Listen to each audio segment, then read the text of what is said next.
Halo semuanya, kembali lagi bersama saya Ermi Marelo Buhaka dengan NIM 0109122018. Saya dari jurusan Teknologi Laboratorium Medis Universitas Pelita Harapan. Pada video kali ini di mata kuliah Instrumentasi Laboratorium Medis, saya akan membagikan materi mengenai mikropipet, jenis alat yang sering digunakan umumnya pada laboratorium. Oke, pada overview ini kita akan membahas yang pertama pengertian, yang kedua tujuan dan prinsip, yang ketiga bagian-bagian mikropipet dan cara penggunaan mikropipet, dan yang berikut cara mengkalibrasi mikropipet. Baik, kita langsung masuk saja pada materi, yaitu mikropipet adalah alat yang digunakan untuk memindahkan suatu cairan yang memiliki akurasi dan presisi yang tinggi, di mana ukuran pipet ini berada pada skala mikroliter. Penggunaan mikropipet, pipet mikro dipilih berdasarkan skala volume diatur dari knop putar. Yang berikut kita masuk pada prinsip dan tujuan. Mikropipet adalah alat yang digunakan untuk memindahkan cairan atau reagen tertentu dalam skala kecil atau memiliki akurasi yang jauh tinggi dibandingkan dengan pipet biasa. Untuk menguji ketelitian dari alat ini, maka dapat dilakukan kalibrasi terlebih dahulu. Pemipetan adalah hal yang sangat penting dalam melakukan analisa.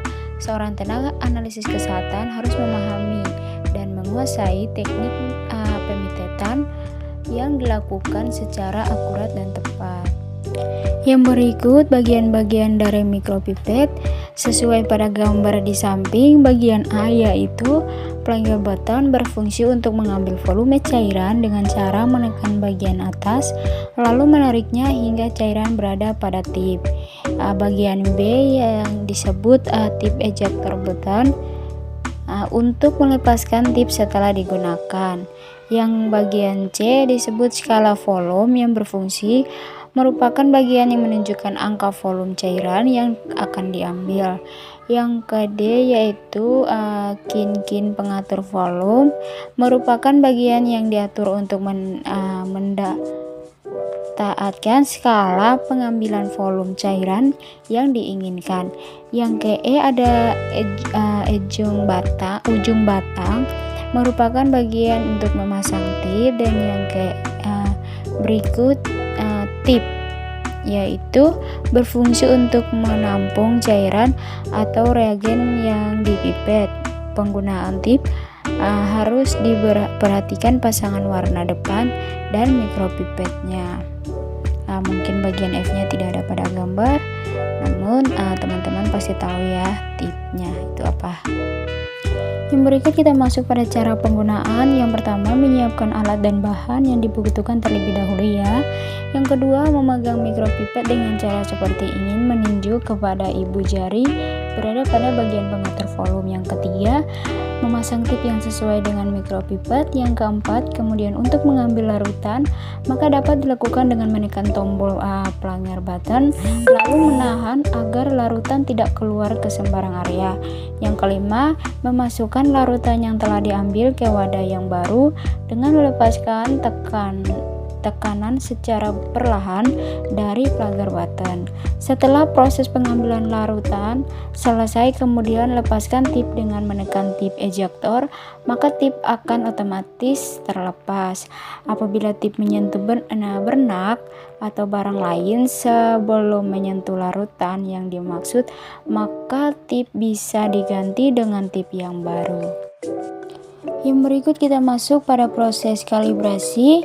Untuk bagian A yaitu volume uji, merupakan volume nominal untuk mikropipet tipe volume atau hingga variabel volume.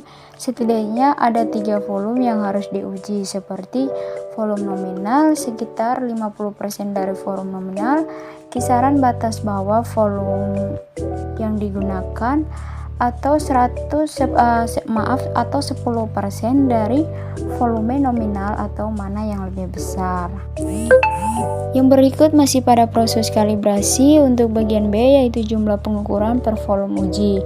Pada metode gravimetri yang digunakan sebanyak 10 pengukuran untuk masing-masing volume diuji dilakukan.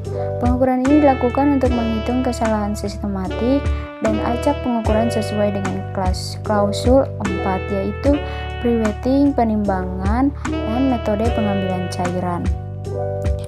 Berikut kita masuk pada metode pengambilan cairan, yaitu cairan uji disedot dengan mikropipet dengan metode forward.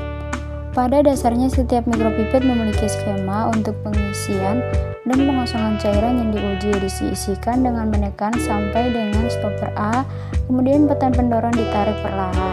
Sedangkan untuk pengeluaran, cairan uji dilakukan dengan menekan tombol batang pendorong hingga stopper A. Kemudian untuk memastikan seluruh cairan keluar dengan sempurna, maka batang pendorong ditekan hingga stopper B.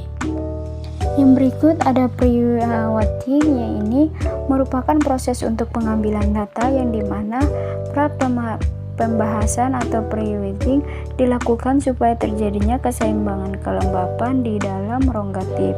Pengukuran mikropipet dengan volume nominal 100 mikroliter. Volume uji akan mulai stabil setelah 5 kali per pembahasan. Setelah itu ganti tips dan dibasahi kembali. Yang berikut ada penimbangan. Bejana timbangan disiapkan untuk wadah menimbang cairan dari mikropipet yang diukur. Bejana diletakkan pada timbangan dengan sebelumnya diberi cairan setinggi 2-3 mm. Setelah ditimbang, proses pengukuran volume dimulai dari stopwatch, dinyalakan, bejana ditimbang lagi setelah dilakukan penambahan cairan dari mikropipet dan seterusnya sampai 10 kali. Setelah didapatkan massa cairan, penimbangan ke-10 dihentikan. Bejana penimbangan dibiarkan di atas pan timbangan selama waktu yang digunakan untuk 10 pengukuran. Kemudian catat massanya. Besarnya digunakan untuk mengitemasi massa cairan dan hilang akibat penguapan selama proses penimbangan yang ke-10. Massa cairan yang hilang selama penimbangan dihitung sebesar ME sama dengan mikro 10 sampai mili 10 hingga mili 11. Sekian dari materi yang dapat bisa saya berikan teman-teman. Semoga video ini dapat bermanfaat untuk kita semua. Sebelumnya, jika ada kesalahan atau kekurangan dalam penyampaian saya mohon maaf dan terima kasih.